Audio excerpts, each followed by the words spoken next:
हरि ओम श्री गुरुभ्यो नमः। हरि ओम ब्रह्मानंद परमसुखदं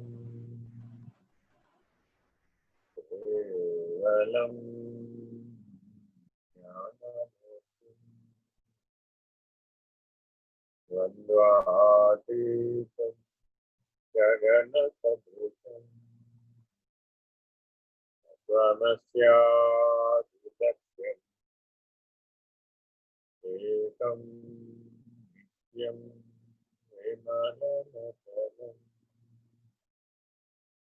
सर्वधी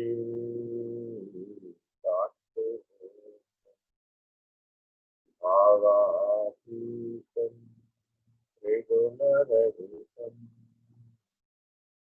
सद्गुरुं तं नमामि। नमो ब्रह्मादिभ्यो ब्रह्मविद्या सम्प्रदाय कर्तृभ्यो ऋषिभ्यो महाभ्यो नमो गुरुभ्यः सर्वोपप्लवरहित प्रज्ञानप्रत्यगर्भो ब्रह्मैवाहम् अहं पदार्थरहितः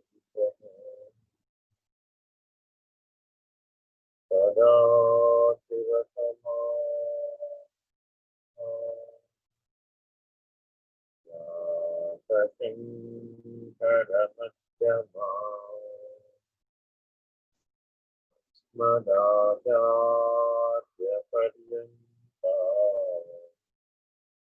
वन्दे गुरुपरम्परा। हरि ओम श्री गुरुभ्यो नमः। हरि ओम नारायण नारायण।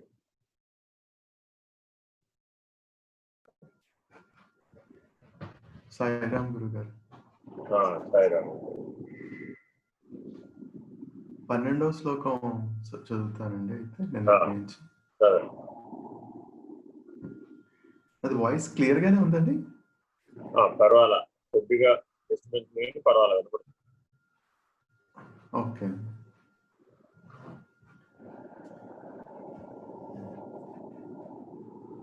పంచీకృత మహాభూత సంభవం కర్మ సంచితం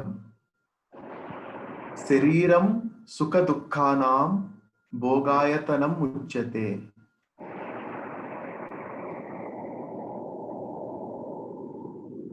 మనకు తెలిసినటువంటి 4 అంశాలని ఇందులో ఒకే శ్లోకంలో ప్రతిపాదిస్తుంది.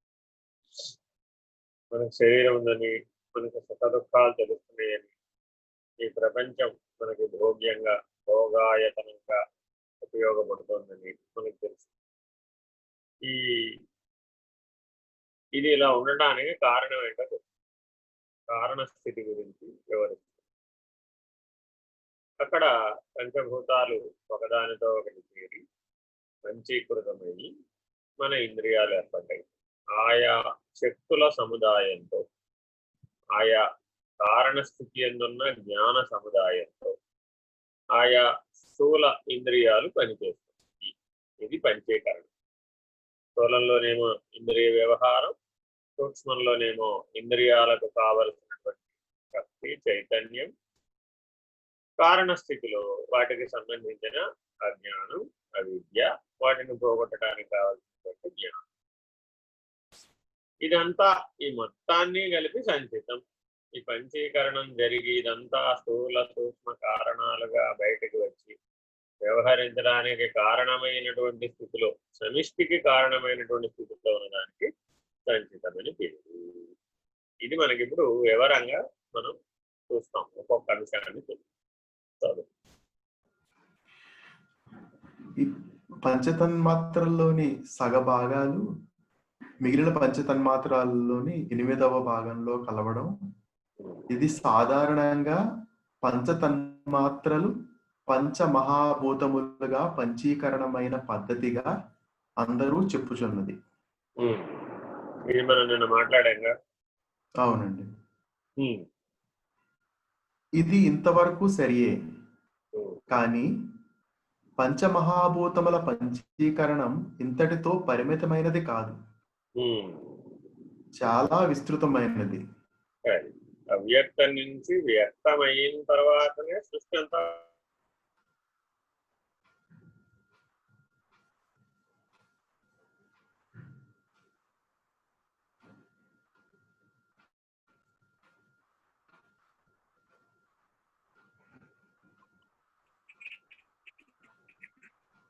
వినిపించటం లేదండి. గురుగారు మీది కట్ అయిందండి.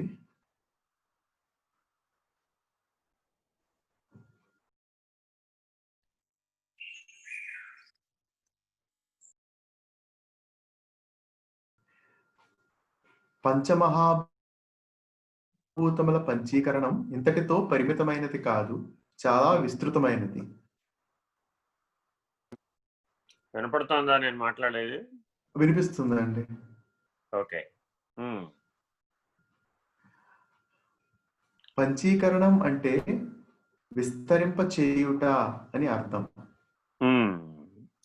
అంటే బీజంగా అవ్యక్తంలో విత్తనంగా బీజంగా ఉన్నటువంటిది వ్యక్తంలో వృక్షంగా ఎలా అయితే కనబడుతుందో, అంటే మర్రి విత్తనంలో నుంచి మర్రి చెట్టు ఎలా అయితే ఉద్భవించి ఓడలు దిగి పెద్ద విశాలమైన వృక్షంగా ఎలా అయితే మారిందో, ఇది ఉపమానం అన్నమాట. అట్లాగే పంచతన్మాత్రలు అనేటటువంటి బీజస్థితి నుంచి ముందు పంచీకృతమయ్యి పంచమహాభూతాలు వచ్చినాయి. ఆ పంచమహాభూతాలు మరలా పంచీకరించబడ్డాయి. అట్లా క్రమంగా కనబడుతున్నటువంటి జగత్తు సృష్టి వరకు అది వ్యాపకం చెందింది. చదువు. పంచమహాభూతములు ఎందుకు కలిగినవో, కలిగి ఎట్లు కార్యరూపానికి వచ్చినవో, అంటే వాటి పూర్వాపరములతో సహా విస్తృతమైనది సమగ్రమైన పంచీకరణం. ఏది విచారణ చేసినా మనం అందరం ఏం చేయాలి? పూర్వపక్షాన్ని పరపక్షాన్ని రెండింటినీ విచారణ చేయాలి. జ్ఞానం అంటే అర్థం అదే. అంటే మనకి తోచింది చెప్పడం జ్ఞానం కాదు. దానికి ముందేమిటి వెనకేమిటి, ఆద్యంతములు ఏమిటి, పూర్వపక్షం ఏమిటి పరపక్షం ఏమిటి అనేది కూడా జాగ్రత్తగా విచారణ చేసి నిర్ధారణగా నిర్ణయం అయిన తర్వాతే జ్ఞాన మార్గంలో ఎవరైనా ఏదైనా చెప్పాలి. అలా నిర్ధారణ కాకుండా తోచిందల్లా చెబితే అది షడ్దర్శనాలకు నిలబడదన్నమాట. అందుకని ఈ షడ్దర్శనాలకు విలువ చాలా ఉంది. ఎవరికి తోచింది వాళ్ళు చెప్తారనే ఉద్దేశంతో వీటిని ప్రామాణికమైనటువంటి పద్ధతిగా స్థిరీకరించేది. అందుకని ఈ పంచీకరణను బోధించే విధానంలో కూడా భారతదేశంలో చాలా రకాల సాంప్రదాయాలు, చాలా రకాల విధానాలు కనబడుతూ ఉంటాయి. అయితే వీటి యొక్క లక్ష్యమైనటువంటి సత్స్థితి బ్రహ్మనిష్ట, ఆ బ్రహ్మనిష్టను అందిస్తేనే ఆ దర్శనాలకి ఏమైనా విలువ ఉంది. అలా కాకుండా అవి నిరీశ్వరవాదంగానో, లేకపోతే శూన్యవాదంగానో, లేకపోతే వివర్తవాదంగానో, లేకపోతే పరిణామవాదంగానో మధ్యలోనే గనక ఆగిపోయినట్లయితే అవి సప్రమాణికం కాదు. కాబట్టి జాగ్రత్తగా వీటిని విచారించాలి. చదువు. సృష్టికి పూర్వం సత్ అంటే ఉనికి లక్షణం మాత్రమే ఉన్నది. అంతే. మనకేమేమి ఉన్నాయి? సత్తు, చిత్తు, ఆనందము, నామము, రూపము. వీటిలో సత్ స్థితి, సత్ నిష్ఠ, బ్రహ్మనిష్ఠ ఆ ఉనికి ఒక్కటే ఉంది. అది ములుగురుతో సందు లేకుండా వ్యాపకమై ఉంది. ఉనికి అన్నది పదార్థం కాదు, మారిపోయే గుణము కాదు. Very important. మనం ఇప్పుడు జగత్తులో ఏదైనా సరే ఉన్నది అని చెప్పాలి అంటే అది పదార్థగతమై ఉంటేనే మనం ఉన్నదని చెప్తున్నాం. అంటే ఉదాహరణకి మీ ముత్తాత గారు ఉన్నారా అంటే ఇప్పుడు లేరండి అంటాం. అంటే సశరీరులై లేరని అర్థం. శరీరం అనే పదార్థంతో కూడి లేరు ఇప్పుడు. ఆ నామరూపాలతో కూడి లేరు అని చెప్పటం. కానీ ఎప్పుడైతే ఒక పదార్థం అంటూ ఉంటే ఆ పదార్థానికి నామము రూపము తప్పక ఉంటాయి. అది మనం ఆక్సిజన్ అన్నాం అనుకోండి, ఆక్సిజన్ అనేది వాయు పదార్థం. సోడియం అన్నాం అనుకోండి, ఘన పదార్థం. ఇలా ప్రతిదానికి ఘన ద్రవ వాయు స్థితులు ఉన్నాయి అన్నమాట పదార్థానికి. ఈ ఘన ద్రవ వాయు స్థితులలో ఏ రూపంలో ఉన్నప్పటికీ, ఏ నామంతో ఉన్నప్పటికీ ఇదంతా కూడా పదార్థగతమైనటువంటి ఉనికి. కానీ బ్రహ్మము పదార్థగతమైన ఉనికి కాదు. ఈ సృష్టిలో పదార్థము, శక్తి రెండు ఉన్నాయి. ఈ రెండూ కూడా ఆది అందున్న బ్రహ్మమునందు అంశీభూతములై ఉన్నాయి. కేవలం ఈ రెండే, పదార్థము శక్తి కలిపితే బ్రహ్మం అవుతుందండి అని చెప్పకూడదు. బ్రహ్మ పదార్థం అంటే వేరే ఏమి లేదండి, జగత్తేనండి అని చెప్పకూడదు. ఇలా షార్ట్ కట్ మెథడ్లో గోడ దూకే పద్ధతిలో చెప్పేటటువంటి పద్ధతి సరైనది కాదనమాట. అనంతంగా కనపడుతున్నటువంటి పంచభూతాత్మకమైన సృష్టి కంటే ముందున్నటువంటి ఉనికి స్థానమునందు సత్ అనేటటువంటి బ్రహ్మం ఒకటే ఉన్నది. సత్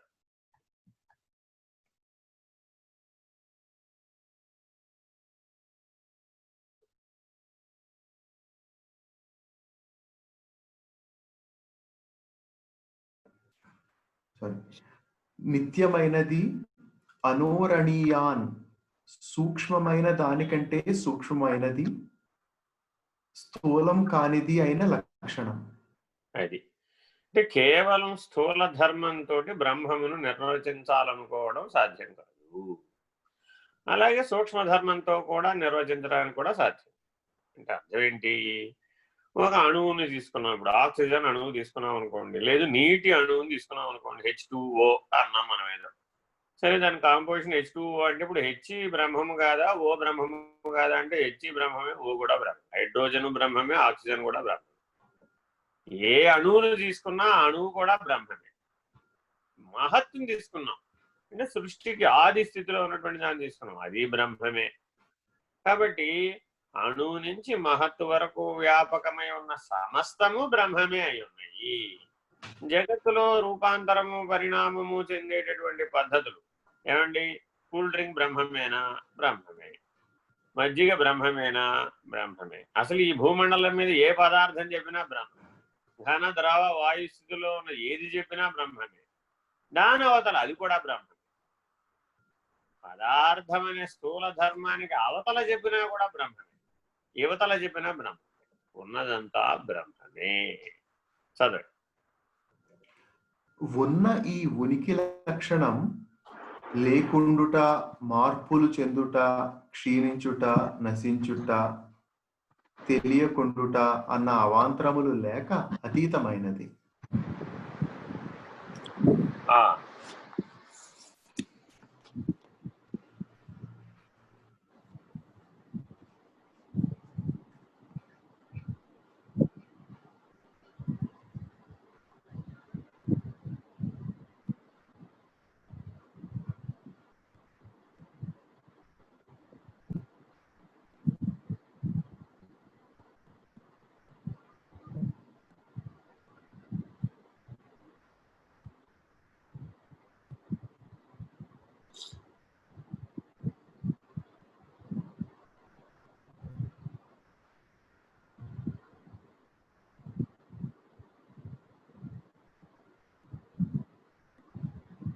చదవమంటారండి? కంటిన్యూ చేయమంటారు? చదవండి. ఉన్న ఈ ఉనికి లక్షణం లేకుండుట, మార్పులు చెందుట, క్షీణించుట, నశించుట, తెలియకుండుట అన్న అవాంతరములు లేక అతీతమైనది. షడ్వికారములు లేవన్నమాట. ఆ 6 లక్షణాలకి షడ్వికారములు అనేది ఉండుట, వృద్ధి చెందుట, క్షీణించుట, కనపడకుండా పోవుట, ఇలా 6 వికారాలు ఉన్నాయి. ఇవన్నీ కూడా జగత్తుకి, జీవుడికి సంబంధించినటువంటి వికారములు. ఒక కాలంలో అవి కనబడుతూ ఉంటే ఒక కాలంలో కనపడకుండా పోతుంది. ఇలా జాగ్రత్తగా దీన్ని గమనించినట్లయితే సత్ అయినటువంటి బ్రహ్మమునకు ఆ రకమైన 6 లక్షణాలు లేవు. ఈ అవాంతరములకు అతీతంగానే సత్ లక్షణాన్ని నిలుపుకొనుట సృష్టి యొక్క అమరిక, డిజైన్. జాగ్రత్తగా దీన్ని అర్థం చేసుకోవాలన్నమాట.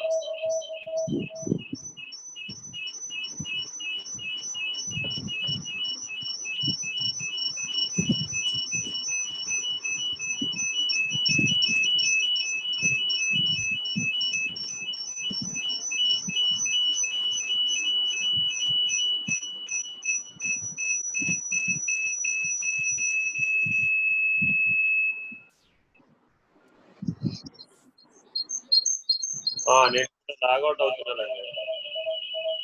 ఓకే.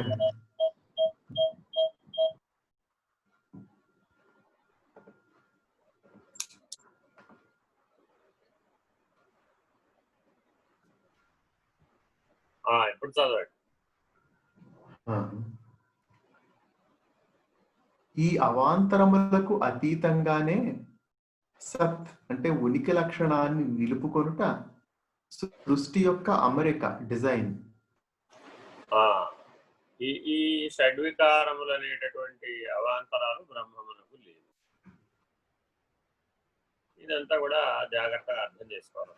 మానవుడు ఎప్పుడు కూడా దోష దృష్టి ఏంటంటే వాడు ఎలా అయితే వికారాలకు లోనై ఉన్నాడో అలాగే బ్రహ్మము కూడా వికారిత్వాన్ని చెందింది అని అనుకోవడం చేత సగుణ సాకార పద్ధతిగా ఉండేటటువంటి దానికి లొంగిపోతాడన్నమాట.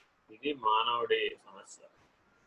ఎప్పుడు సగుణ సాకారమే, వికారిత్వమే, నిర్వికారిత్వానికి రాడనమాట. జాగ్రత్తగా బ్రహ్మము యొక్క లక్షణాలలో మొదటి లక్షణం నిర్విచారత్వం. జాగ్రత్తగా వికారిత్వాన్ని పొందకుండా నిర్విచారాన్ని పొందరు. అందుకని ఈ సృష్టి యొక్క అమరికని జాగ్రత్తగా గమనించాలి అని చెప్తారు. ఇందుకు ఇంకా 4 లక్షణములు సృష్టి బీజంలో అమరినాయి. అవి ఉనికిని చైతన్యవంతంగా చేసుకొనుట, ఉనికి చైతన్యమును ప్రకాశింప చేసుకొనుట అంటే తెలుసుకొనుట, తెలిసిన ప్రకాశించిన ఉనికి చైతన్యమును జ్ఞానంలో నిలుపుకొనుట, ఉనికి చైతన్యపు ఎరుకలో ఆనందించుట అంటే నిశ్చలమగుట. ఇది బాగా గుర్తుపెట్టుకోవాలండి. సత్యము, చైతన్యము, ప్రకాశము, జ్ఞానము, ఆనందం, ఈ 5 కూడా బ్రహ్మం యొక్క లక్షణం. అది ఎలా పనిచేస్తోంది అనేది మీరు చెప్తున్నారు. సత్ అనేది ఉనికి అయితే ఆ ఉనికి నుంచి తనను తాను తెలుసుకోవడం అనేటటువంటి సంకల్పంతో వ్యక్తమవడం చైతన్యం. ఆ చైతన్య స్థితిలో తనను తాను గుర్తించడం ప్రకాశం. ఆ గుర్తించిన ప్రకాశంలో నిలుపుకోవడం జ్ఞానం. ఆ నిలుపుకున్న జ్ఞానంలో స్థిరంగా ఉండడం ఆనందం. ఇది బ్రాహ్మీభూత స్థితిలో ఉన్నటువంటి పరిస్థితి. మనం కూడా ఏం చేసాము జగత్తులో సేమ్. కాబట్టి ప్రతిబింబం ఏమిటి? రివర్స్. మనకి ఆనంద అపేక్ష కలుగుతుంది. జీవుడికి ఏం జరుగుతుందంటే ముందు వాడికి ఉనికిని గుర్తించగలిగే శక్తి లేదు. అందుకని ఆనంద అపేక్ష కలుగుతుంది. ఆనంద అపేక్ష నుంచి ఆనందం తీర్చుకోవడానికి కావలసిన జ్ఞానం, ఆ జ్ఞానం నుంచి ఆ పొందవలసినటువంటి ఇచ్ఛ, ఆ ఇచ్ఛ నుంచి పొందవలసినటువంటి క్రియ నుంచి పొందవలసినటువంటి ఫలితం. ఇలాగా ఆనందం నుంచి ఫలితం దాకా దిగి వచ్చేసి మరలా ఆనంద నిర్ణయం ఫలిత స్థానంలో తీసి పునః జీవభావంలోకి చేరిపోతుంది. ఇదేమో జీవుడు, అదేమో బ్రహ్మం. కాబట్టి సృష్టి అమరికని బాగా అర్థం చేసుకుని గమనించుకొని ఈ జీవభావంలో నుంచి ఆ బ్రహ్మభావంలోకి మానవుడు అజ్ఞానాన్ని విడచి జ్ఞాన పద్ధతిగా జీవించడం నేర్చుకోవాలి. చదవండి. ఈ విధంగా చైతన్య ప్రకాశ జ్ఞాన ఆనంద లక్షణములు సత్ లక్షణ పరంగా సృష్టి బీజంలో కలిగినాయి. సృష్టి బీజం వెరీ ఇంపార్టెంట్ అండి. ఈ సృష్టి బీజం అన్న దాన్ని బాగా అర్థం చేసుకోవాలి. ఎందుకంటే బీజం ఉంటేనే అంకురించేది. ఈ బీజ వృక్ష న్యాయం అంటారు అన్నమాట. ఈ బీజ వృక్ష న్యాయాన్ని పంచీకరణ పద్ధతిగా ఇప్పుడు మనకు వివరించే ప్రయత్నం చేస్తాం. మనకి జన్మరాహిత్యం అంటే ఏమిటంటే బీజం అంకురించకుండా అది వేయించబడాలి. కాబట్టి అక్కడికి వచ్చేటప్పటికి ఈ ప్రథమ బీజం ఏదైతే ఉందో ఈ ప్రథమ బీజాన్ని పరబాహ్యంలో లేనిదిగా ఈ ఎరుక లేనిదిగా నిర్ణయించి ఇది మరల మొలకెత్తకుండా చేసేటటువంటి పద్ధతి అంతా కూడానేమో జన్మరాహిత్య పద్ధతి. అసలు తెలిస్తే కదా ఆది ఎందున్నటువంటి ఉనికి ఎందున్న సత్ అనే బీజం తెలిస్తే కదా సద్రహితం అయ్యేటటువంటి పరము కైవల్యాన్ని అందుకోగలిగేది. అందుకని సత్స్థితి అయినటువంటి బ్రాహ్మీభూత స్థితిని మొట్టమొదట మానవుడు తెలుసుకోవాలి. మానవ జీవిత లక్ష్యంలో ఈ రెండూ ఉన్నాయి. ఒకటేంటి, తాను శరీరగతమైన వాడు, తాను అన్నగతమైన వాడు, తాను జగద్భ్రాంతి కలిగిన వాడు, తాను షడ్వికారములు కలిగిన వాడు, తాను అశాశ్వతుడు. ఇలా ఉన్నాడు జీవుడు. ఇలా ఉన్న జీవుణ్ణి ఇప్పుడు మొట్టమొదటి ఎక్కడ దాకా తీసుకెళ్ళాలి అంటే సత్యము, చైతన్యము, జ్ఞానము, ప్రకాశము, ఆనందం అనే 5 లక్షణాలతో బ్రాహ్మీభూత స్థితిలో నిలబెట్టాలి. ఇది ప్రథమ బీజం. ఈ ప్రథమ బీజం అందువల్ల ఇది ఎలా ఉండబట్టే పురుషోత్తమ ప్రాప్తి యోగంలో ఏం చెప్పారు, ఊర్ధ్వమూలం అధశాఖం అశ్వత్థం ప్రాహురవ్యయం చందాంసి యస్య పర్ణాని యస్తం వేద సవేద విత్. 3 గుణాలతో ఇదంతా వ్యాపించింది, పంచకోశాలతో ఇదంతా వ్యాపించింది, పంచభూతాలతో వ్యాపించింది, దానికంటే ముందు పంచ తన్మాత్రలతో వ్యాపించింది. ఇంకా వెనక్కి తీసుకున్నాం. అప్పుడు బ్రహ్మము బ్రహ్మముగానే ఉన్నది, ఉనికి ఉనికిగానే ఉన్నది. నిర్వ్యాపారం, నిర్విచారం, నిర్వికారం, నిర్లేపం, నిరంజనం, నిరవయవం, ఇలా నిత్యం శుద్ధం ముక్తం, సాక్షి, సర్వసాక్షి, సర్వకారణం, మహాకారణం. ఈ 4వదైనటువంటి మహాకారణ స్థితి వరకు మొట్టమొదటి రావాలి. వస్తే అప్పుడు ఆ తురీయానుభవం వలన ఆ మహాకారణ స్థితి యొక్క అనుభవం వలన ముక్తుడు. తదుపరి కైవల్యానికి, జన్మరాహిత్యానికి అధికారి. అప్పుడు ఆ ముక్త స్థితిలో ఉన్నటువంటి ఎరుకని పోగొట్టుకునేటటువంటి పని, అది 2వ మెట్టు. అందుకని మొట్టమొదటి ఆత్మబోధలో అందుకని ఏమందిస్తున్నారు అంటే బ్రహ్మనిష్టను ఎట్లా పొందాలో చెప్పు. నేను జీవుడిని, ఈ జగత్తు నాకు భోగాయతనము, ఇది నాకు అనుభవించడానికి పనిముట్టు, భోగ సాధనం అనేటటువంటి దృష్టితో స్థూల సూక్ష్మ కారణ శరీరాలలో వ్యవహరించేటటువంటి ఏం చేస్తున్నాడో ఆ వ్యవహారంలో ఉన్నటువంటి తాదాత్మ్యత పొందిన జీవుణ్ణి ఎగరగొట్టే పని చేస్తుంది, లేనివాడని నిరూపిస్తుంది. ఇవి సృష్టి బీజంలోనే పంచీకరణం అంటే సింథసిస్ అయినాయి. ప్రోటోసింథసిస్, ఫోటోసింథసిస్, కర్బన అణువుల యొక్క సింథసిస్ వలననే ఈ సృష్టి అంతా జరిగింది అని విజ్ఞాన శాస్త్రం చెప్తుంది. అంటే ఒక దశలో కర్బన అణువులు లేవు, చాలా గ్రహాల మీద కార్బన్ లేదు. అప్పుడు కార్బన్ లేకపోతే మండలేదు, మండకపోతే ఆక్సిజన్ రాలేదు, ఆక్సిజన్ రాలేకపోతే కార్బన్ డైఆక్సైడ్ ఏర్పడలేదు. ఇలా వాయు సంఘాతం అంతా ఏర్పడలేదు. వాయువులనే అణువులు ఏర్పడకపోతే అందులోని ప్రాణవాయువు అనేటటువంటి చలనం ఏర్పడలేదు. ప్రాణవాయు చలనం లేకపోతే జీవం లేదు. జీవం ఉండాలంటే ప్లాస్మా ఉండాలి. ప్లాస్మా ఉండాలంటే ప్రోటోప్లాజం ఉండాలి. ప్రోటోప్లాజం ఉంటే ఆర్ఎన్ఏ డిఎన్ఏ ఉండాలి. ఆర్ఎన్ఏ డిఎన్ఏ ఉంటే కానీ న్యూక్లియస్లు పనిచేయవు. న్యూక్లియస్లు పనిచేస్తే కానీ సంయుక్త బీజాణువు జైగోట్ ఏర్పడదు. జైగోట్ ఏర్పడితే కానీ మైటాసిస్ మియాసిస్ కణ విభజన జరగదు. జరిగితే కానీ అదంతా నీకు మరలా జీవ రూపంలో వ్యక్తం కాదు. అడకు జీవుడు అనే కాంప్లెక్స్ వెరైటీ అయిన మానవుడు రాడు. ఇది జీవశాస్త్రం చెప్పినటువంటి విజ్ఞానం. సరే, దీనిని వేరే పద్ధతిలో తత్వశాస్త్ర పద్ధతిలో చెప్తున్నాం, సాంఖ్య దర్శనం. ఇలా చెప్పాల, ఇది పదార్థగతమైనటువంటి జీవశాస్త్ర విచారణ. నిజానికి అక్కడ జీవాణువు మనం కళ్ళతో చూడగలవా? చూడలేం కదా. కళ్ళకు కనబడింది అసత్యం అంటే తప్పు కదా. అణువు నీ కళ్ళకు కనబడదు అని మరి అది ఉందిగా. ప్రాణవాయువులో ఆక్సిజన్ అనే అణువు నీ కళ్ళకు కనబడుతుందా? కనబడలేదు. కానీ ఆ ఆక్సిజన్ లేకపోతే నువ్వు జీవించలేవు. కాబట్టి కనబడే దాని వల్లనే నేను సుఖాన్ని పొందుతున్నాను అనడం అబద్ధం, అసత్యం, అసత్. ఈ అసత్, అనాత్మ, అధ్యాస, ఆభాస వీటిని పోగొట్టుకోవాలి. విచారణ వల్ల పోగొట్టాలి, జ్ఞానం వల్ల పోగొట్టాలి. కళ్ళకు కనబడనంత మాత్రాన, స్థూలంగా లేనంత మాత్రాన, పదార్థంగా లేనంత మాత్రాన అది నీకు కారణం కాదు అని చెప్పడం తప్పు. అది అజ్ఞానం. సరే, ఇదే సృష్టి తపస్సు. వెరీ ఇంపార్టెంట్ అండి. సృష్టి తపస్సు అట. బ్రహ్మము నిరంతరాయంగా ఆ సృష్టి స్థితి లయ అనే తపస్సు చేస్తూ ఉన్నాడు.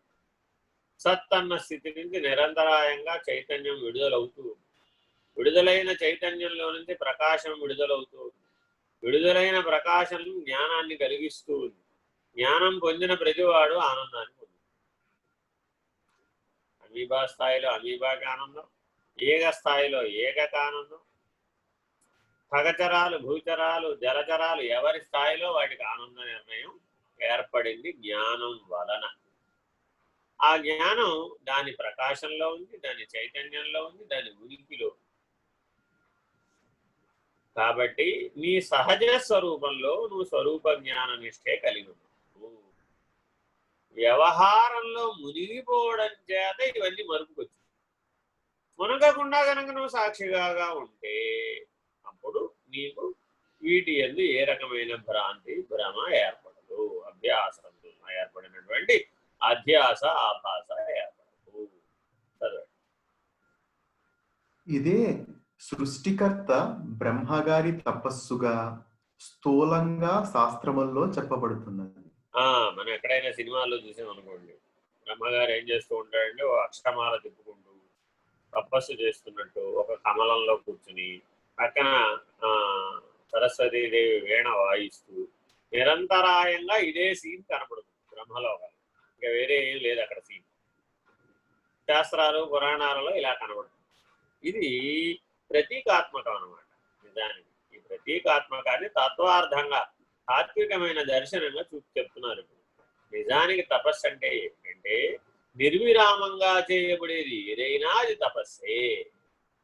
సూర్యస్థానంలో నిర్విరామంగా న్యూక్లియర్ ఫిజన్, న్యూక్లియర్ ఫ్యూజన్ జరుగుతుంది. అణు సంయోజనము, అణు విఘటనము జరుగుతుంది. నిర్విరామంగా జరుగుతుంది. అది కూడా తపస్సే. అలాగే ఈ బ్రాహ్మము అనేటటువంటి బ్రాహ్మీభూత స్థితి అని కూడా ఒక తపస్సు జరుగుతుంది. అదేమిటి? సత్ అనే స్థితి నుంచి నిరంతరాయంగా చైతన్యం విడుదలవుతుంది. విడుదలైన చైతన్యం ప్రకాశ రూపంలో ఉంది. ప్రకాశ రూపంలో ఉన్నది నీకు జ్ఞానాన్ని ఇచ్చింది. జ్ఞానం ఏదైతే ఇచ్చిందో అది ఆనందంగా స్థిరపడింది. ఈ 5 లక్షణాలని చాలా చాలా జాగ్రత్తగా పంచీకరణకు అన్వయం చేయాలి.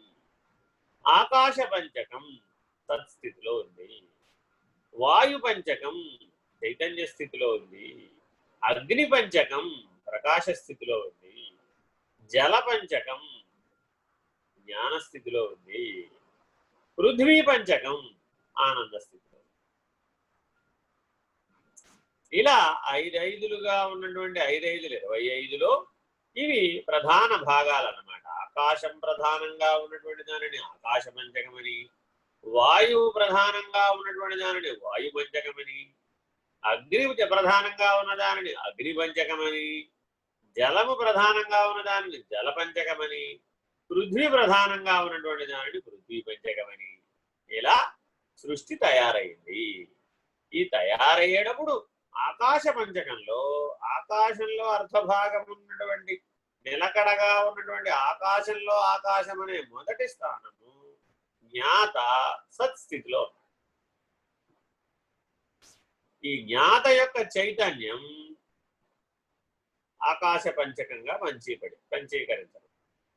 ఈ చైతన్యం ఎప్పుడైతే విడుదలై వ్యక్తీకరించబడి ఆకాశ పంచకంగా మిగిలిన 4తో చేరిందో అప్పుడు చైతన్యంతో పాటు ప్రకాశం కూడా చేరి, ప్రకాశంతో పాటు జ్ఞానం కూడా చేరి, జ్ఞానంతో పాటు ఆనందం కూడా చేరి, ఇలా 5 లక్షణాలు చేరినాయి.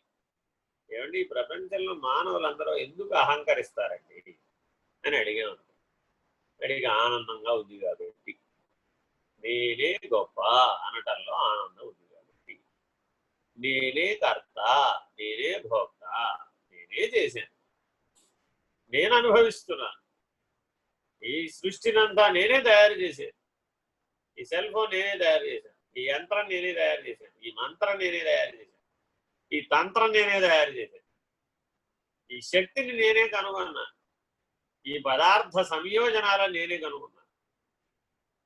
పదార్థంలో కూడా 3 స్థాయి భేదాలు ఉన్నాయి. మళ్ళీ మిక్చర్స్, కాంపౌండ్స్, ఎలిమెంట్స్, మూలకాలు, సంయోజనాలు, అయానిక్ బంధం, అయానిక్ బాండేజ్ ఉన్నటువంటి అణు సంయోజనీయత కూడా.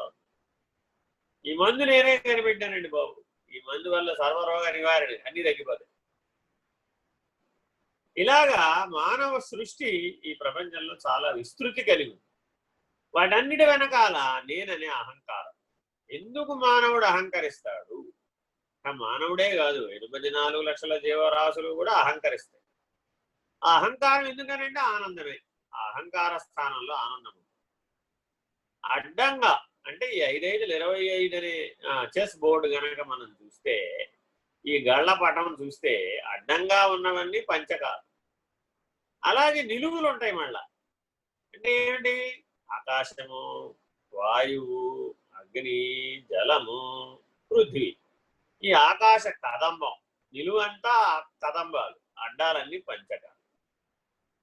ముందు ఇది గుర్తుపెట్టుకోవాలన్నమాట. ఈ మ్యాథమెటికల్ ఈక్వేషన్ గుర్తుపెట్టుకుని వీటిని తత్వార్థంగా అర్థం చేసుకోవాలి. అడ్డంగా చూసినప్పుడు ఎలా ఉన్నాయట? సత్తు, చైతన్యము, ప్రకాశము, జ్ఞానము, ఆనందం. వాటికే నిలువులు చూస్తే సత్తు యొక్క కదంబం, సత్తు యొక్క సముదాయం అంతా మొదటి గళంలో ఉంటుంది. రెండవ నిలువులలో చైతన్యం యొక్క సముదాయం ఉంటుంది. మూడో నిలువులలో ప్రకాశం యొక్క సముదాయం ఉంటుంది. నాలుగవ నిలువులలో జ్ఞానం యొక్క సముదాయం ఉంటుంది. ఐదవ నిలువులో, ఐదవ కదంబం పృథ్వీ కదంబంలో ఆనంద సముదాయం ఉంటుంది. సముదాయం అంటే సమూహం. పంచకం అంటేనేమో స్పష్టంగా ఉండదు అన్నమాట. దానికి ఆధార స్థానం కూడా ఉంటుంది. ఇలాగే ఇప్పుడు ఈ పంచకానికి ఏ ఆధార స్థానం ఉందో, ఆకాశంలో ఆకాశం, ఆ ఆకాశం అనేటటువంటి సత్ సముదాయమైనటువంటి కదంబానికి, ఆకాశ కదంబానికి కూడా ఆధారం ఆకాశంలో ఆకాశమే. ఈ అపంచీకృత భాగం ఏదైతే ఉందో అదేమో బ్రహ్మం, పంచీకృత భాగమేమో సృష్టి. ఇలా జాగ్రత్తగా అర్థం చేసుకోవాలి. అలా అర్థం చేసుకోకపోతే బ్రహ్మమే సృష్టిగా మారిపోయింది అనే అర్థం వస్తుంది. అప్పుడు దోషం వస్తుంది. ఏకం అనేకం అయిపోయింది అనేటువంటి దోషం వస్తుంది. వివర్తవాదం అనే దోషం వచ్చేస్తుంది. అంటే అది ఎటువంటిదంటే, పాలే పెరుగయింది, పెరుగే మజ్జిగ అయింది, మజ్జిగే వెన్న అయింది, వెన్నే నెయ్యింది అని చెప్పటం లాంటిది. నిజానికి అది కాదు. అలా బ్రహ్మం అవదు.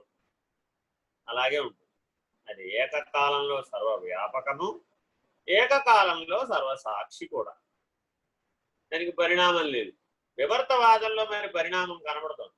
నామం రూపం పరిణామం చెందింది, లక్షణం కూడా పరిణామం చెందింది, పదార్థం కూడా పరిణామం చెందింది, వ్యవహారం కూడా పరిణామం చెందింది, ప్రయోజనం కూడా పరిణామం చెందింది. వాళ్ళకున్న ప్రయోజనం వేరు, నేటికున్న ప్రయోజనం వేరు. అందువల్ల ఇలా చాలా యూనివర్సిటీలు ఇవాళ కాదు, నాడో లక్షల సంవత్సరాల కృతయుగ కాలం నుంచి ఈ పరిశోధన జరుగుతూనే ఉంది. బ్రహ్మమును నిర్ణయించే పరిశోధన. ఇవాళ మనం ఆ మహర్షులందరూ ఆ యూనివర్సిటీల్లో చెప్పిన ప్రతిపాదిత సిద్ధాంతాలను మనం చదువుకుని అర్థం చేసుకునే ప్రయత్నం చేస్తున్నాం. అంతేగాని నిజానికి ఆ మహర్షులు చేసినంత తపస్సు మనం చేయలేదు. మనం అర్థం చేసుకోవడానికే తలకిందులు అయిపోతున్నాం. ఎందుకంటే మనం అందరం అన్నగత ప్రాణులం కాబట్టి మనకి నిర్విరామంగా తపస్సు చేసేంత శక్తి లేదు. టైంకి ఆహారం వేయకపోతే ఈ శరీరం పడిపోతుంది. కానీ వాళ్ళకి ఆ కాలంలో, ఆ యుగంలో అలాంటి పరిస్థితి. వాళ్ళు ప్రాణాన్ని నిలుపుకోగలిగే సామర్థ్యం ఉంది వాళ్ళకి. వేల సంవత్సరాలు, లక్షల సంవత్సరాల పాటు ప్రాణాన్ని నిలుపుకోగలిగే సామర్థ్యం ఉంది. వాయువుని ఆహారంగా పుచ్చుకుని నిలుపుకోగలిగిన సామర్థ్యం ఉంది. వాయువును కూడా పుచ్చుకోకుండా నిలబెట్టుకోగలిగే, వాయుబంధనం చేసి కూడా ఉండగలిగే సామర్థ్యం ఉంది. అయితే అవన్నీ కూడా తాత్కాలికమే అయినప్పటికీ వాటికి పర్యవసానమైనటువంటి బ్రహ్మనిష్ట మాత్రం, లక్ష్యమైనటువంటి బ్రహ్మనిష్ట మాత్రం ఏ సాధకులకైనా ఒకటే. కాబట్టి సృష్టిని బ్రహ్మనిష్ట ద్వారా అర్థం చేసుకోవాలి. అంతేగాని బ్రహ్మనిష్టని సృష్టి ద్వారా అర్థం చేసుకునేటటువంటి వ్యతిరేక పద్ధతిని మాత్రం ప్రయత్నించకూడదు. అప్పుడు విపరీత లక్షణాలు వస్తాయి, అన్ని దోషాలు వచ్చేస్తాయి. చాలా రకాల దోషాలు చెప్తుంది వేదాంత పంచదశ. సమవాయ దోషము, నానాత్వ దోషము, ఇలా రకరకాలైనటువంటి దోషాలను వేదాంత పంచదశ చెప్తుంది. అది మనం విచారణ చేసేటప్పుడు అక్కడ చూద్దాం. ఇప్పుడు ఇక్కడ పంచీకరణాన్ని మాత్రం మనం పంచకాల ద్వారా, కదంబాల ద్వారా, సముదాయాల ద్వారా అర్థం చేసుకుని దానికి ఇంకో రెండు లక్షణాలు ఏమిటి? వ్యవహరిస్తోంది, లయిస్తోంది. వ్యవహారము, లయం. పంచకము, కదంబము, వ్యవహారము, లయం, స్థాపకము. 5వ లక్షణం స్థాపకం. ఇలా జాగ్రత్తగా అర్థం చేసుకోవాలన్నమాట. ఈ 5 లక్షణాలని మనం అర్థం చేసుకునే ప్రయత్నం చేద్దాం బ్రహ్మనిష్ట దృష్ట్యా. చదవండి. చైతన్యం అంటే ఉనికి లక్షణం యొక్క చైతన్యమే. ప్రకాశం అంటే ఉనికి లక్షణం యొక్క ప్రకాశమే. జ్ఞానం అంటే ఉనికి లక్షణం యొక్క జ్ఞానమే, అంటే ఎరుకయే. ఆనందం అంటే ఉనికి లక్షణం యొక్క ఆనందమే. అంటే ఇది ఆకాశ పంచకం గురించి చెప్పారు. ఉనికి అన్నది ఎక్కడుంది? ఇప్పుడు ఆకాశంలో ఆకాశ స్థానం దగ్గర ఉంది. అది ఒక గడి పక్కకు జరిగింది, హారిజాంటల్ గా జరిగింది. హారిజాంటల్ గా జరిగేటప్పటికి మనసు వచ్చింది, మనసు తర్వాత బుద్ధి వచ్చింది, బుద్ధి తర్వాత చిత్తం వచ్చింది, చిత్తం తర్వాత అహంకారం. ఈ 5 ఆకాశ పంచకం. అంతరింద్రియాలు జ్ఞాత, మనసు, బుద్ధి, చిత్తము, అహంకారం. వీటికి సమిష్టిలో అధిష్టాన దైవాలు ఉంటాయి. సమిష్టిలోనేమో అధిష్టానానికి సంబంధించిన దైవాలు ఉంటాయి, ఎష్టిలోనేమో ఇంద్రియాలు ఉంటాయి. అంటే సమిష్టి జ్ఞాత కూటస్థుడు. ఈ జ్ఞాత స్థానం బ్రహ్మాండంలో కూటస్థ స్థానం. అక్కడ ఎవరంటే మొత్తం ఈ స్థావర జంగమాత్మకమైన సమస్త సృష్టికి అధిష్టానం కూటస్థుడు. అలాగే ఒక అడుగు పక్కకేసేపటికి చైతన్యం వచ్చింది కదా, ఈ చైతన్యం మొత్తానికి అధిష్టానం అక్కడ బ్రహ్మాండంలో. అలాగే ఈ ప్రకాశానికి మొత్తం అధిష్టానం బ్రహ్మాండంలో. అలాగే జ్ఞానం మొత్తానికి అధిష్టానం బ్రహ్మాండంలో. అలాగే ఆనందం మొత్తానికి అధిష్టానం, అది కూడా బ్రహ్మాండం. పిండాండమేమో ఆశ్రయము, అధిష్టానమేమో బ్రహ్మాండం. అయితే అధిష్టానమైన బ్రహ్మాండంలో ఉన్నటువంటి సత్తు, చైతన్యము, ప్రకాశము, జ్ఞానము, ఆనందం అనే లక్షణాలతోటి ఇక్కడ ఉన్నటువంటి పిండాండంలో ఉన్న ఇంద్రియాలు కూడా ఉనికిని కలిగి ఉన్నాయి. ఆకాశ పంచకమే లేకపోతే ఉనికి లేదు. ఇది బాగా అర్థం చేసుకోవాలి. మనసు అనేది పని చేయకుండా చేసేయాలని మానవులంతా అనుకుంటూ ఉంటారు. అనేక యోగ సాధనలలో మనో నిగ్రహోపాయాలు చెప్పబడ్డాయి. మనసుని కదలకుండా చేసేటటువంటి ప్రయత్నాలు. ఇది ఎటువంటిదంటే గాలిని బంధించడం లాంటి, వాయువుని కదలకుండా చేయడం లాంటి. ఇంకేం చెప్పారంటే, రే బాబు, మనసు అంటే చైతన్యం కదా, ఉనికి యొక్క చైతన్యం కదా. అది ఉనికి యొక్క ఉనికి సత్త అయితే ఉనికి యొక్క చైతన్యం వాయువు కదా. ఆ వాయు పంచకంలో కదా ఆ వాయువు యొక్క ఆకాశము, వాయువు యొక్క సంఘాతం చేత కదా మనసు ఏర్పడింది. అందుకని ఆ చైతన్యాన్ని సద్వినియోగం చెయ్యి, జ్ఞాన మార్గం దృష్ట్యా వాడుకో, నీ ఉనికిని తెలుసుకోవడానికి వాడుకో అని చెప్పేదేమో జ్ఞాన మార్గం. దానిని మొదట కిందకు పోనివ్వకుండా అధోముఖమైనటువంటి భోగాయతనమైనటువంటి జగత్తు వైపు పోకుండా నిరోధించమని చెప్పేదేమో యోగ మార్గం. యోగం పూనాలి అంటే వైరాగ్యం ఉండాలి. అయితే అభ్యాసం లేకుండా వైరాగ్యం వస్తుందా? రాదు. కానీ అభ్యాస వైరాగ్యాలు ఉంటేనే జ్ఞానం వస్తుంది. అందుకని ముందు అభ్యాస వైరాగ్యాలను సంపాదించాలి. మనసు తర్వాత ఉన్నటువంటి స్థానం బుద్ధి. అక్కడ ఆకాశం, వాయువు తర్వాత వచ్చినటువంటి అగ్నితో కలిసి. అందుకని బుద్ధికి బాగా వేదన కలిగినప్పుడు ఒంటి నిండా ఆవిరులు వస్తాయి, జ్వరం వచ్చేస్తుంది. బౌద్ధిక ప్రక్రియలు బాగా విపరీతంగా చేసేటటువంటి వాళ్ళ జీవితాన్ని గమనిస్తే చాలా వాళ్ళ ఒంటి నుంచి విపరీతమైనటువంటి వేడి వస్తుంది. అందువల్ల బాగా శారీరక శ్రమ చేసి నిద్రపోయేవారు చల్లగా ఉంటారు, మానసిక శ్రమ చేసి నిద్రపోయేవారు అంతా వేడిగా ఉంటారు. ఈ బౌద్ధికమైన శ్రమ కనబడదండి, కానీ నీలో అగ్నితత్వాన్ని బలంగా ప్రేరేపిస్తుంది. ఆకాశము, అగ్ని ఈ రెండు కలిసి పనిచేస్తుంది బుద్ధి స్థానం. ఇంకొక అడుగు అవతలకేసాం చిత్తం. అక్కడ 5 రకాల వృత్తులు ఉన్నాయి: సంకల్పం, వికల్పం, విపర్యయం, స్మృతి, నిద్ర. వీటికి రకరకాల పేర్లు కూడా ఉన్నాయి. ప్రమాణమని, విపర్యయమని, వికల్పమని, స్మృతి, నిద్ర అని. సంకల్పాన్ని వ్యవహార రీత్యా చూస్తే ప్రమాణం అని కూడా అంటాం. ఇలా స్థాయి భేదాన్ని బట్టి, స్థితి భేదాన్ని బట్టి, మార్గ భేదాన్ని బట్టి, అన్వయ భేదాన్ని బట్టి వాటికి పేరు.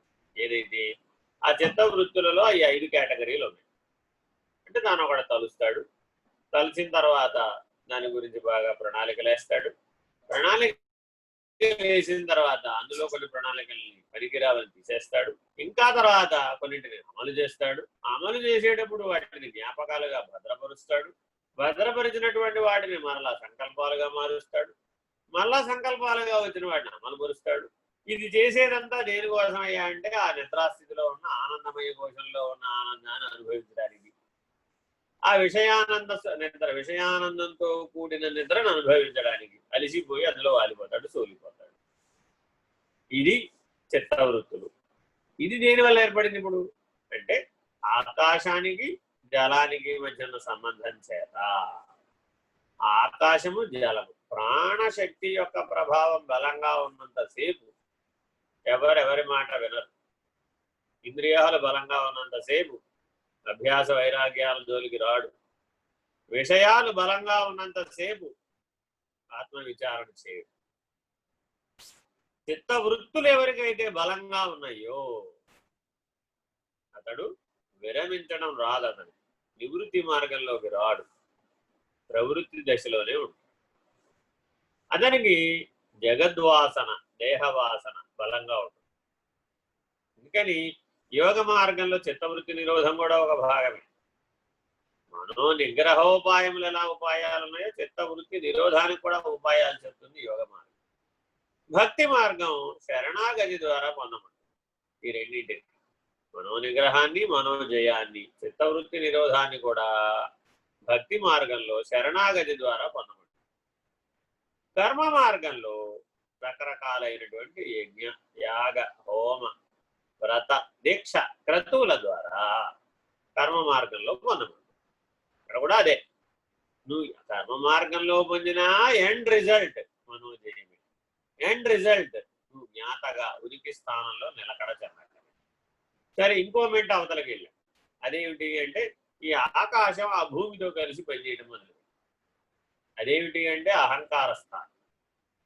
ఆ అహంకారం అనేటటువంటిది వెనకాల పనిచేయబట్టే ఈ చిత్తవృత్తులు బలంగా. ఆ అహంకారం అనేది బలంగా పనిచేయబట్టే బుద్ధి కర్మానుసారిణిగా పనిచేస్తుంది. ఆ అహంకారం అనేది బలంగా పనిచేయబట్టే మనసు చంచలంగా ఉంటుంది. ఆ అహంకారం అనేది బలంగా పనిచేయబట్టే సత్ అనేటటువంటి బ్రహ్మము అసత్ అయినటువంటి జీవుడుగా తోస్తుంది. చూడండి, జ్ఞాత స్థానం నుంచి పనిచేస్తేనేమో అంతా సత్తుగా తోచింది, అహంకార స్థానం నుంచి పనిచేస్తేనేమో అంతా అసత్తుగా తోచింది. జ్ఞాత స్థానం నుంచి పనిచేస్తేనేమో అంతా ఆత్మగా తోచింది. అదే అహంకార స్థానం నుంచి పనిచేస్తేనేమో అంత అనాత్మగా తోచింది. ఎందుకని అహంకారానికి తోడు దొంగ అంటే కలిసి పనిచేసేటటువంటి సన్మిత్రుడు ఎవరయ్యా అంటే మమకారం. వీడు ఎంతసేపు ఇవన్నీ నాదే, ఇవన్నీ నావే, నావే నావే నావే నావే నావే అంటూ వేసేస్తాడు, తన ఖాతాలో వేసేసుకుంటూ ఉంటాడు. మానవులందరికీ ఇదే ప్రాబ్లం. ఒకటేమో ఐడెంటిటీ క్రైసిస్, అదేమో అహంకారం. నన్నెవరూ గుర్తించడం లేదురా బాబోయ్ అనేటటువంటి దుఃఖం ఉంటుంది, అదంతా అహంకారం. నేనెంతో కష్టపడ్డాను, నేను ఎన్నో చేశాను, నేను ఎంతో వ్యవహారం చేశాను, ఎంతో ఎంతో ఎంతో, అసలు ఈ భూమండలంలో నా అంత చేసిన వాడు ఎవడు లేడండి, ఈ సమాజానికి నా అంత చేసిన వాడు ఎవడు లేడండి, ఈ నా కుటుంబానికి చేసిన నా అంత వాడు ఎవడు లేడండి. ఇలాగా ఏదో ఒక పరిమితమైన దృష్టికోణంతో ఎన్నో కష్టాలు అనుభవించానండి నా జీవితంలో. ఎవరి కోసం? నా కుటుంబం కోసం, నా కోసం. మరి నా కోసం, నా కుటుంబం కోసం అనేది మమకారమేగా. నా సమాజం కోసం, నా దేశం కోసం, నా మతం కోసం, ఇలా ఏదో ఒక అభిమానంతో పనిచేస్తాడు అనమాట. ఆ అభిమానం ఉండటం వలనని అహంకారం మమకారంగా మారింది. ఇది గుర్తుపెట్టుకోవాలి. అహంకారాన్ని, మమకారాన్ని నిర్జించాలంటే ముందు అభిమానం పోగొట్టుకోవాలి. అంతేగాని సరాసరి మమకారం మీద అటాక్ చేస్తే లాభం.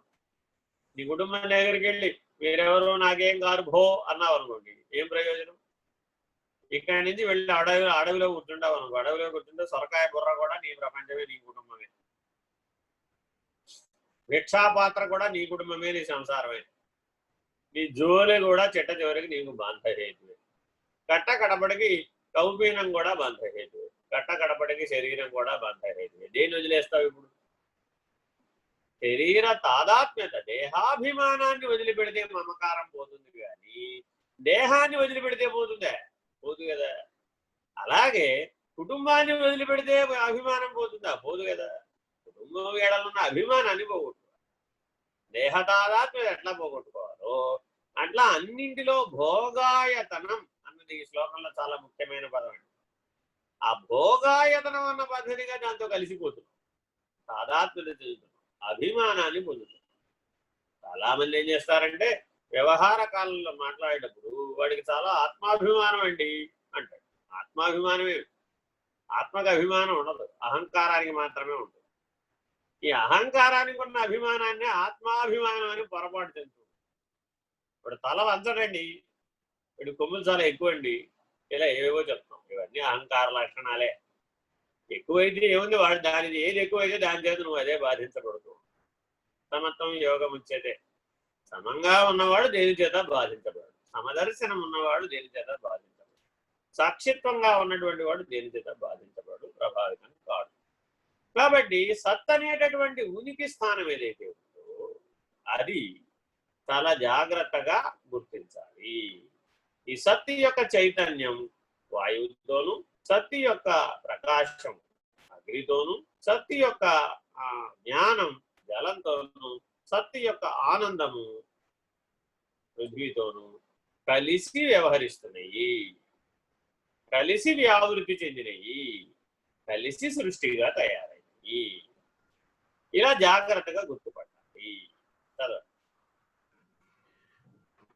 సృష్టి బీజంలోని నాలుగు లక్షణములు సృష్టికి పూర్వమున్న ఉనికి లక్షణానికే సమన్వయమై ఉన్నవి.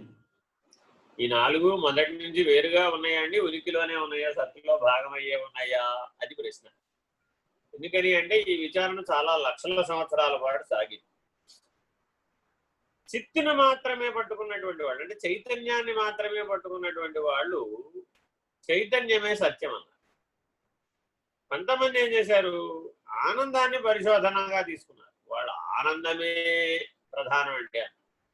కొంతమంది ఏమో చైతన్యమే ప్రధానం అన్నారు, కొంతమంది ఏమో ఆనందమే ప్రధానం అన్నారు, కొంతమంది ఏమో అసలు ప్రకాశం లేకపోతే ఏమిందండి, సృష్టి లేదు కదా, కాబట్టి ప్రకాశమే చాలా ప్రధానం అండి. కొంతమంది ఏమన్నారంటే ఎన్ని ఉంటే ఏమండి, జ్ఞానం లేకపోతే ఎలాగా, కాబట్టి జ్ఞానమే ప్రధానం.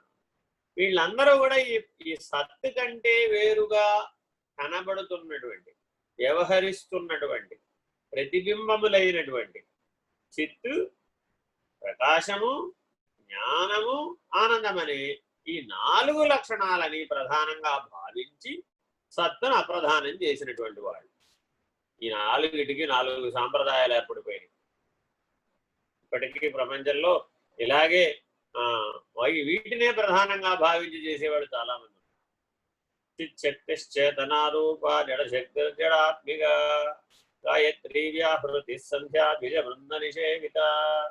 ఇలా ప్రకృతిని స్త్రీ స్వరూపంగా, అమ్మవారుగా, స్త్రీ విద్యగా భావించి చేసేటటువంటి ఉపాసనా క్రమం అంతా కూడా చైతన్యాన్ని ఆధారంగా చేసుకుని తయారైనటువంటి విద్య, అవిద్య, పర అపర విద్యలు ఇవన్నీ అందులో నిబిడీకృతమై ఉన్నాయి. చిట్ట చివరికి బిందు అనే స్థానం దగ్గర చైతన్య స్థితికి చేర్చేస్తుంది. చిత్ దహరాకాశ రూపిణి అనే స్థితికి చేరుస్తుంది. కానీ సత్ యొక్క ఉనికి అందులో ఈ 4 లక్షణాలు భాగం. ఇది అందులో పూర్ణ బోధలో చెప్తారు. అక్కడ కూడా పూర్ణం. ప్రతి విద్యా విధానంలో చిట్ట చివరి మెట్టు పూర్ణబోధ. ఆ పూర్ణబోధలో ఏం చేస్తారంటే ఈ కింద నుంచి చెందిన పరిణామాన్ని మొత్తాన్ని కూడా సత్ అన్నటువంటి ఉనికిలో కల్పిస్తారు. ఇది లేనిదని నిరూపించేస్తారు.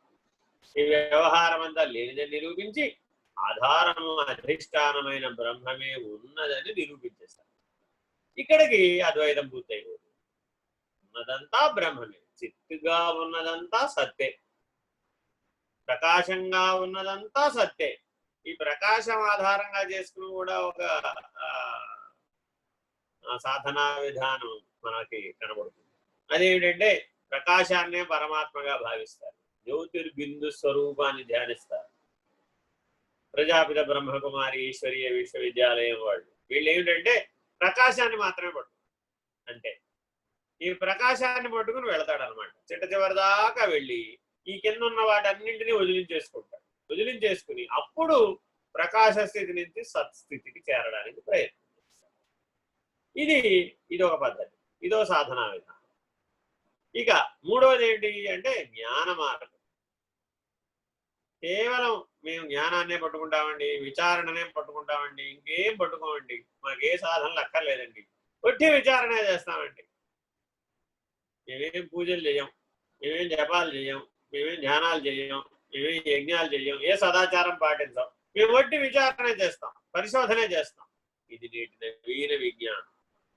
ఆధునిక విజ్ఞానపు సైంటిస్టులు అందరూ కూడా ఈ జ్ఞానం అనేటటువంటి సాంప్రదాయంలోకి వచ్చిన వారు. వీళ్ళు ఏమిటంటే పదార్థాన్ని పరిశోధిస్తారు, శక్తిని పరిశోధిస్తారు, విశ్వాన్ని పరిశోధిస్తారు. ఎప్పటికప్పుడు వాళ్ళు కొత్తది కనుక్కుంటూ ఉన్నదంతా ప్రపంచానికి చెప్తూ ఉంటారు. కొత్త కొత్త సిద్ధాంతాలు, కొత్త కొత్త యంత్రాలు, కొత్త కొత్త సుఖాలు ఏర్పడుతూ ఉంటాయి. ఇది జ్ఞాన మార్గం. ఇది కూడా ఒక పద్ధతి. అయితే వీడు కూడా ఎక్కడి నుంచి వచ్చాడు, వీడికి ఎక్కడి నుంచి ఉనికి వచ్చింది, ఆ జ్ఞానానికి ఉనికి ఎక్కడి నుంచి వచ్చింది అన్న ప్రశ్న వేసుకున్నప్పుడు మాత్రమే బ్రహ్మనిష్ఠుడయ్యే అవకాశం. లేకపోతే అక్కడికే ఆఖరు. పదార్థ విజ్ఞానం దగ్గర, లేదంటే శక్తి విజ్ఞానం దగ్గరే ఆగిపోతారు. అంతవరకు బ్రహ్మనిష్టకి చేరలేడు. ఇక ఆఖరి వాడు ఆనంద లక్షణం. ఏమండి ఎన్ని ఉంటే ఏం చెప్పండి, ఆనందం లేకపోతే ఏం చేస్తాం? ఆనందమే చాలా ప్రధానం మానవుడికి. సరే చదువుకున్నాడు, ఆనందం లేదనుకోండి, ఆ చదువుల ప్రయోజనం ఏముంది? సరే ఉద్యోగం చేశాడు, దానివల్ల ఆనందం లేదు, అప్పుడేం చేశాడు? అది ఎంతకాలం చేస్తాడు? సరే జీవించాడు జనం నుంచి మరణం దాకా, ఆనందం లేదనుకోండి, వాడికి ఎప్పుడు చచ్చిపోవాలనిపిస్తూ ఉంటుంది, తొందరగా పోవాలనిపిస్తూ ఉంటుంది, వాడికి ఎప్పుడు జీవించాలనిపించదు, ఏ పని చేయాలనిపించదు. ఇట్లాంటి బ్యాచ్ ఉంటారు వీళ్ళందరూ ఆత్మహత్యల బ్యాచ్. వీళ్ళకేంటంటే ఆనందం ప్రధానం అనమాట. వాడు అనుకున్న ఆనందం లభించకపోతే ఎందుకు అంతా వేస్ట్ అన్నమాట, అంతా యూజ్లెస్ అన్నమాట. వీడు మరీ అధ్వానం, గాజు బొమ్మ లాంటి వాడు. ప్రతి క్షణం ఆనందంగా ఉండాలనుకుంటాడు, అది ఎప్పటికీ సాధ్యపడదు. ఎప్పుడో 24 గంటల్లో ఒకసారి హైట్స్ పీక్స్కి వెళ్ళినప్పుడు ఆ ఆనందం అనుభవిస్తాడు. అలాంటి ఆనందాన్ని, ఇంద్రియానందాన్ని, విషయానందాన్ని ప్రతిరోజు అనుభవించాలనుకుంటాడు. ఆ ఎండార్ఫిన్స్ రిలీజ్ అవ్వాలనుకుంటాడు. తద్వారా వాడి వ్యవస్థ అంతా అద్భుతంగా ఏదో పని చేయాలని అనుకుంటాడు. ఇలా ఏదేదో రకరకాల భ్రాంతులు ఇవన్నీ. ఏదో వ్యాయామం చేస్తే ఆనందం, లేకపోతే పరుగులు ఎడితే ఆనందం, కొంతమందికి సైకిళ్ళు దొక్కితే ఆనందం, కొంతమందికి అడవుల్లో తిరిగితే ఆనందం, కొంతమందికి పర్వతాలు ఎక్కితే ఆనందం, కొంతమందికి సముద్ర గర్భంలోకి దూకితే ఆనందం, కొంతమందికి గాలిలో ఎగిరితే ఆనందం. ఇట్లా ఆనందానికి అంతూ దరిపాడు లేకుండా కొంతమందికి విపరీతంగా ఉన్న ఆహార పదార్థాలన్నీ, ప్రపంచంలో ఉన్న ఆహారాలన్నీ తింటే ఆనందం, కొంతమందికి ప్రపంచంలో ఉన్న మ్యూజిక్లన్నీ, శబ్దాలన్నీ వింటే ఆనందం, కొంతమందికి ప్రపంచంలో ఉన్నవన్నీ చూస్తే ఆనందం. ఈ ఆనందానికి అంతూ దరిపాడు ఏదీ లేదు. ఈ ప్రపంచం అంతా ఇంత కాదు. కానీ ఈ ఆనందం అన్నదాన్ని కూడా సాధనగా తీసుకున్న వాళ్ళు ఉన్నారు. ఇది కూడా సత్స్థితికి చేరుస్తుంది, చేర్చకుండా ఉండదు. దీన్ని ఈశ్వరాయత్తం చేయాలి. ఈ ఆనందాన్ని ఏం చేయాలంటే ఈశ్వరుడి వైపు తిప్పాలి. తిప్పితే ఏమైపోతుంది ఇప్పుడు అంటే ప్రతి పనిని ఆ ఈశ్వరీయమైన ఆనందాన్ని పొందడానికి పాట పాడాడు, భగవంతుని గురించే కీర్తిస్తాడు. విన్నాడు, భగవంతుని గురించే వింటాడు.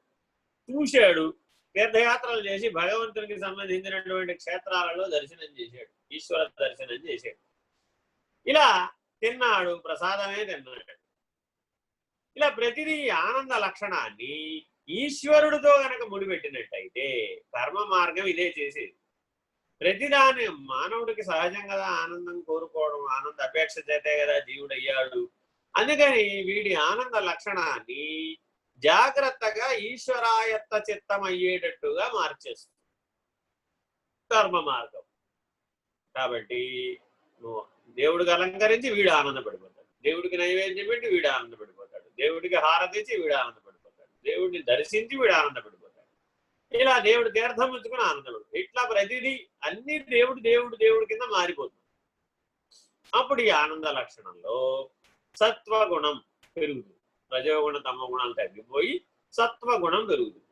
అప్పుడు దయ, శాంతి, క్షమ, కరుణ, త్యాగం, ఈ దైవీ లక్షణాలన్నీ పెరుగుతాయి. అప్పుడు నిదానంగా తన ఉనికి ఏమిటి, నా మూలం ఏమిటి, నేను ఎక్కడి నుంచి వచ్చాను, నాకు ఆధారం ఏమిటి, నాకు అధిష్టానం ఏమిటి అనే తత్వం వైపు దృష్టి మారుతుంది ఈ సత్వగుణ ప్రభావం చేత. ఇలా ఆనంద లక్షణాన్ని కూడా సాధన మార్గంగా స్వీకరించినటువంటి కర్మ మార్గం. ఇప్పుడు మనం 4 రకాలైనటువంటి ప్రపంచాలను చూసాం మనం. అయితే వీటన్నింటికి విలక్షణమైనటువంటి కేవల సత్ ఒక్కటే పట్టుకున్నటువంటి మార్గాలు కూడా సద్దర్శనం దాని పేరు. వాళ్ళు సత్తును ఒకటే విచారణ చేస్తారు, ఇంకా మిగిలిన విచారణ చేయరు. చైతన్యాన్ని విచారణ చేయరు, ప్రకాశాన్ని విచారణ చేయరు, జ్ఞానాన్ని అసలు చేయరు, ఆనందంతో వాళ్ళకి పని లేదు. ఈ నాలుగు కూడా సత్తులో అంశీభూతములు ఉన్నాయని ఎవరైతే తెలుసుకున్నారో వాళ్ళు సత్ అనే ఉనికి దగ్గరే, ఆకాశంలో ఆకాశం అనే మొట్టమొదటి తత్వం దగ్గరే నిలబడిపోతారు. నిలబడిపోయి గాఢ నిద్రావస్థకు సాక్షి అయినటువంటి ప్రత్యేగాత్మ స్వరూపుడుగా చూస్తారు. మిగిలిన 24 తత్వాలని, 24 ఇంద్రియాలని, ప్రపంచాన్ని అన్నింటినీ సాక్షిగా చూస్తారు. దీనికి సాక్షి సాధన అని పేరు. ఈ సత్తును మాత్రమే పట్టుకున్నటువంటి ఆకాశ లక్షణంతో ముడిపడినటువంటి సాధన సాక్షి సాధన. ఈ 5 మార్గాలలో సాధనా మార్గాలు ప్రపంచంలో ఉన్నాయి. ఈ 5 కూడా చాలా విశేషమే. కానీ ఇందులో సాక్షాన్మోక్షదాయకమైనటువంటిది సాక్షి సాధన. ఎందుకనంటే సాక్షిగా సర్వసాక్షిగా నిర్ణయమైనటువంటి వాడు సాక్షి అతీతమైనటువంటి కైవల్యాన్ని పొందగలడు, సులభమే. అయితే మిగిలిన 4 వికాసం పూర్తి అవ్వకపోతే, పరిణామం పూర్తి అవ్వకపోతే, మిగిలిన 24 తత్వాలలో సంగత్వ దోషం గనక పోకపోయినట్లయితే నీ ఆంతరిక జగత్తు పోదు. నీ బాహ్య జగత్తు సంగతి దేవుడెరుగు, నీ ఆంతరిక జగత్తు పోదు. అందువల్ల నువ్వు నిలకడగా ఉండలేవు, అంతర్ముఖంలో నిలకడగా ఉండలేవు, నిర్వికల్ప సమాధి నిష్ఠలో ఉండలేడు. ఎంతసేపు సంకల్ప వికల్పాలతో లాగబడుతూ ఉంటాడు. ఇలా జాగ్రత్తగా గమనించి దానికి సాక్షి ఏది తోస్తే, ఏది అనుభవంగా తెలిస్తే, ఏది నిర్ణయంగా అనుకుంటే వాటన్నింటికి సాక్షి ఎవడో వాడు నువ్వు. ఇది భగవాన్ రమణులు బోధించినటువంటి సూటైన మార్గం. దాన్ని తెలుసుకునేవాడెవరు, నేనెవరు అన్న ప్రశ్న ఈ సాక్షి సాధనకు సంబంధించి. మిగిలిన 4 మార్గాల్లో నేనెవరన్న ప్రశ్న రాదు. ఎందుకని అంటే అవి ఆయా వ్యవహారానికి సంబంధించినటువంటి సాధనలతో ఉనికి స్థితికి వచ్చే పద్ధతి. ఇదేమో సరాసరి ఉనికిని పట్టుకునే పద్ధతి. ఈ రకంగా ప్రపంచంలో సాధకులకు అనేక రకాలైనటువంటి సాధనలు అందుబాటులో ఉన్నాయి. కానీ వీటన్నింటికి ఆధారము అంటే సత్. ఈ సత్ స్థితిలోనే జ్ఞానము అంశీభూతమైంది, ఈ సత్ స్థితిలోనే ఆనందం అంశీభూతమైంది, ఈ సత్ స్థితిలోనే ప్రకాశం అంశీభూతమైంది, ఈ సత్ స్థితిలోనే జ్ఞానం కూడా అంశీభూతమైంది, చైతన్యం కూడా అంశీభూతమైంది. చైతన్యము, ప్రకాశము, జ్ఞానము, ఆనందము అనేటటువంటివి ఒకే సత్ యొక్క భిన్న రూపాలు. అవి సత్ స్థితి యందు అభిన్నం, అద్వయం, ఏకం. ఈ సత్యాన్ని ఎవరైతే తెలుసుకోగలిగారో వాళ్ళు బ్రహ్మనిష్ఠులు అవ్వగలుగుతారు, వాళ్ళు ఆత్మనిష్ఠులు అవ్వగలుగుతారు. ఇవి భిన్నంగా భావించి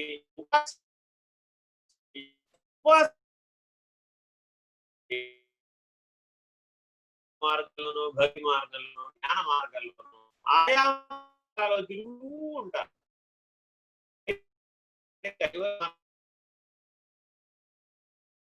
అత్యాశ్రమిగా మారలేదు. అందుకని జాగ్రత్తగా ఈ పరిణామాన్ని గుర్తుపట్టాలి. చదవండి.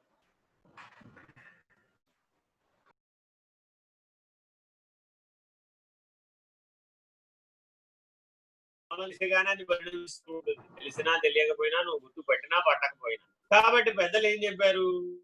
ఆయన మానవుడికి పురోగమనమే గాని తిరోగమనం. కానీ భగవద్గీత పరమాత్ముడు ఏం చెప్పాడు? ఆయన నువ్వు ఏ గుణధంతో అదే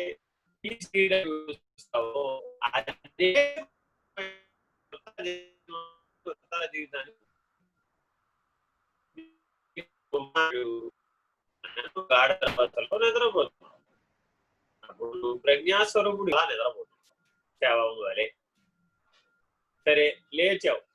లేస్తూనే ఏమయ్యావు? ఒక గుణంతో లేచావు, ఒక వాసనతో లేచావు, ఒక సంస్కారంతో లేచావు, ఒక సంకల్పంతో లేచావు, ఒక వ్యవహారంతో లేచావు. ఇది నీ అంతరంగాన్ని పరిశోధించడం అంటే. ఏ వాసనతో లేచావు, ఏ గుణంతో లేచావు, ఏ సంస్కారంతో లేచావు, ఏ సంకల్పంతో లేచావు, ఏ వ్యవహారంతో లేచావు. ఈ 5 నిన్ను ప్రతి క్షణం పరిగెట్టిస్తూ ఉంటుంది. పరిగెట్టించేదానికి భోగాయతనం అని. నేను నిలవనివ్వదు, ఒక దగ్గర ఉండనివ్వదు. కానీ నువ్వు కైవల్యం అనేటటువంటి పద్ధతిగా ముక్తి మోక్షం అనే లక్ష్యంతో కనుక నువ్వు అందుకోవాలి అంటే స్థిరంగా ఉండటం నేర్చుకోవాలి. పిల్లవాడు అటు ఇటు పరిగెట్టినంతసేపు వాడికి చదువురాదు. పిల్లవాడు ఒక దగ్గర నిలకడగా కూర్చోవడం వచ్చి దృష్టి కేంద్రీకరించి ఏకాగ్రత చేయగలిగినప్పుడే వాడికి చదువు వస్తుంది. అట్లాగే నువ్వు కూడా జ్ఞాత ప్రత్యేగాత్మ అన్న స్థితి మీద లక్షించి నిలకడగా ఉండాలి. ఆత్మభావంలో నిలకడగా ఉండాలి, బ్రహ్మభావంలో నిలకడగా ఉండాలి. కానీ ఈ జగత్తులో, ఈ సృష్టిలో అనేకంగా కనబడుతున్నటువంటి ఎన్నో కూడా అవన్నీ చైతన్యమే. చెట్టు చూసినా చైతన్యమే, పుట్ట చూసినా చైతన్యమే, గట్టు చూసినా చైతన్యమే. అందుకని విజ్ఞాన శాస్త్రవేత్తలు ఏం చెప్పారు? అయ్యా, జడమన్నా కూడా అణుస్థానంలో అణువులు కదులుతూనే ఉన్నాయా లేదా? ఆ కదలికే చైతన్యం అయ్యా. అణువు లోపల ఎలక్ట్రాన్లు కదులుతున్నాయా లేదా? ఆ కదలికే చైతన్యం అయ్యా. ఎక్కడైనా సరే కదలిక అంటూ ఉంటే అది చైతన్యమే. ఎక్కడైనా సరే ప్రకాశం అంటూ ఉంటే అది చైతన్యమే. ఎక్కడైనా సరే జ్ఞానం అంటూ ఉంటే అది చైతన్యమే. ఎక్కడైనా సరే ఆనందం అంటూ ఉంటే అది చైతన్యమే. ఎక్కడైనా సరే చైతన్యం అంటూ ఉంటే అది సత్తులోనిదే. వేరే అసత్తులో నుంచి చైతన్యం వచ్చే అవకాశం లేదు. అనృత జడ దుఃఖాత్మకమైనటువంటి జీవుడు కావును. సత్స్వరూపుడు, చైతన్య స్వరూపుడు, ప్రకాశ స్వరూపుడు, జ్ఞానస్వరూపుడు, ఆనంద స్వరూపుడు. ఏమంటే నేను వ్యవహార కాలంలో ఈ 5 లక్షణాలని పొందుతున్నాను కదా. పొందేవు. ఎవరు నువ్వు? నేననేటటువంటి బ్రహ్మానివి, నేననేటువంటి ఆత్మని. మిగిలినవి నీ ప్రతిబింబాలు, భిన్న రూపాలు. అర్థం ఏంటి? ఒక్క మనిషే తండ్రిగా ఉన్నాడు, తాతగా ఉన్నాడు, కొడుకుగా ఉన్నాడు, మనవడుగా కూడా ఉన్నాడు. ఇప్పుడు 4 అయ్యారా? అవలేదుగా. ఒకడే. నేననేవాడు ఎప్పుడు ఒకడే. ఆత్మభావంలో, బ్రహ్మభావంలో ఏకమే అయి ఉన్నాడు. సృష్టి ఈ ఏకత్వాన్ని, ఈ అద్వైతత్వాన్ని, ఈ అఖండత్వాన్ని, అనంతత్వాన్ని, ఈ అజం అనేటటువంటి స్థితికి చేరడానికి ఈ సృష్టి ఎప్పుడు నీకు సహాయం చేస్తూ ఉంటుంది. ఎందుకనంటే సృష్టి ధర్మం అంతా ఈ ఐదింటితోనే ముడిపడుతుంది కాబట్టి ఈ సృష్టిలో ప్రతి ఏ వస్తువు కూడా నేను అనాత్మ వైపు ఖండాలుగా అయిపోయేటట్టు, చిన్నం అయిపోయేటట్టు, భిన్నం అయిపోయేటప్పుడు, ద్వయం అయిపోయేటట్టు, ద్వైత భావం వైపు నిన్ను సృష్టి ప్రేరేపించడం లేదు. సృష్టి యొక్క ప్రాథమిక ఉద్దేశ్యం నిన్ను ఏకత్వం దిశగా నడపడమే. కుటుంబంలో ఉన్న 10 మంది కలిసి ఉన్నప్పుడు ఉన్నటువంటి పరిస్థితికి, కలిసి జీవించినప్పుడు ఉన్నటువంటి సుఖశాంతులకి, విడిపోయి జీవించినప్పుడు జీవనానికి ఎంతో భేదం. సమాజంలో అందరూ కలిసి జీవించినప్పుడు, ఏకంగా ఒకే దృష్టికోణంతో, ఒకే లక్ష్యంతో జీవించినప్పుడు కలవు సంఘే శక్తి. ఈ కలియుగంలో ఏదైనా శక్తి అంటూ ఉంటుందంటే సంఘమే శక్తి. ఒకే ప్రయోజనం, ఒకే సిద్ధాంతం, ఒకే లక్ష్యం, ఒకే ఆచరణ, ఒకే విధానం ఉన్నటువంటి వాళ్ళందరూ ఒక దగ్గరికి చేరుతూ ఉంటారు. వీళ్ళు సమిష్టిగా సాధించేటటువంటి వాటికి విజయాలని పేరు. వ్యష్టిగా సాధించేవి ఏమి ఉండవు అసలు. వ్యష్టిగా తనను తాను తెలుసుకోవడం ఒకటే ఉంది. ఇలా జాగ్రత్తగా సత్ అనేటటువంటి ఉనికి యందు చైతన్యము, ప్రకాశము, జ్ఞానము, ఆనందం అనే లక్షణాలు అంతర్లీనమై అంతర్భూతమై ఉన్నాయి అని ఎవరైతే తెలుసుకుంటారో వాళ్లే ఆత్మభావంలో నిలకడ చెందగలరు. వాళ్లే బ్రహ్మభావంలో నిలకడ చెంది అతీతం అవ్వగలరు. అతీతమై ముక్తులై కైవల్య మార్గంలో జన్మరాహిత్య పద్ధతిగా పరమును లక్షించగలుగుతారు. పరాత్పరమైనటువంటి పరబాహ్య స్థితికి చేరగలుగుతారు. ఇలా పరిణామాన్ని ఎవరైతే కైవల్య మార్గం ద్వారా నిర్ణయం చేస్తారో వాళ్ళకి సాంఖ్య దర్శనం సద్రహితం అనే లక్ష్యాన్ని చేరుస్తుంది. ముందేమో సత్తును తెలియజెప్తుంది, ఆ తదుపరి సద్రహితాన్ని నిర్ణయించడానికి ఈ సాంఖ్య దర్శనం ఉపయోగపడుతుంది. హరి ఓం శ్రీ గురుభ్యో నమః. హరి ఓం. పూర్ణమద పూర్ణమిదం పూర్ణాత్ పూర్ణముదచ్యతే పూర్ణస్య పూర్ణమాదాయ పూర్ణమేవావశిష్యతే. ఓం తత్సత్. ఓం శాంతి శాంతి శాంతి. హరి